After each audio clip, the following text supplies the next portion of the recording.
जी अस्सलाम वालेकुम यार। अज ना असी दुकान ते सां सुबह दे ते एक मेरा दोस्त है उन्हें ना सानू इनवाइट किया वलीमे वास्ते। ठीक है, यह साडी दुकान है।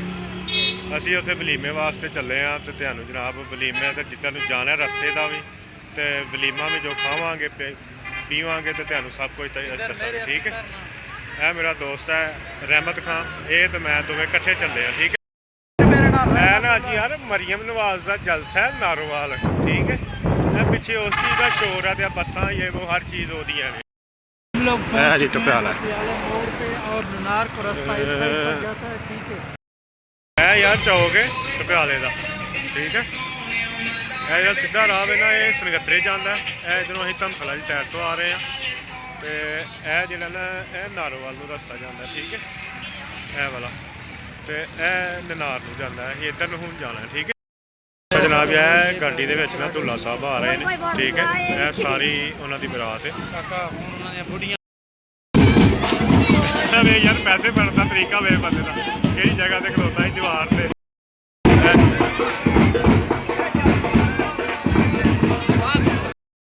शादी से असी आए थे। ठीक है, वलीमे वास्ते दूसरे भाई की शादी है तो इन्हों की गल ही हो गई है। ठीक है, अभी इधर वलीमे पे आए।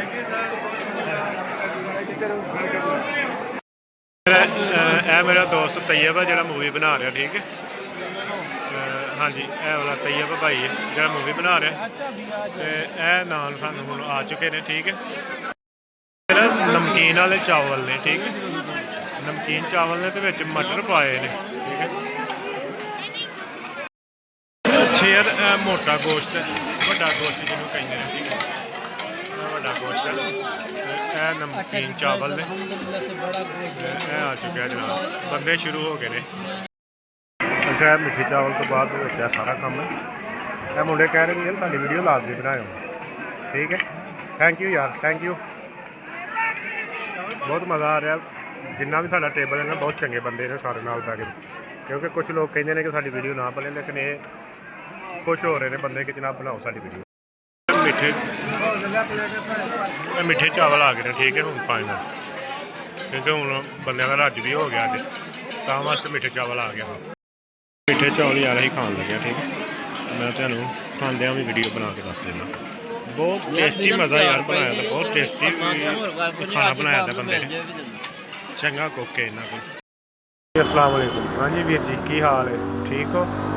मैं तुहाडा होस्ट अब्दुल गफार और तुसीं वेखण दे हो यूट्यूब चैनल जमाल कमाल इलैक्ट्रिक 123। तुहाडे अगे जनाब गुजारिश है कि साडा चैनल देखो, सबसक्राइब करो, लाइक करो तो शेयर करो।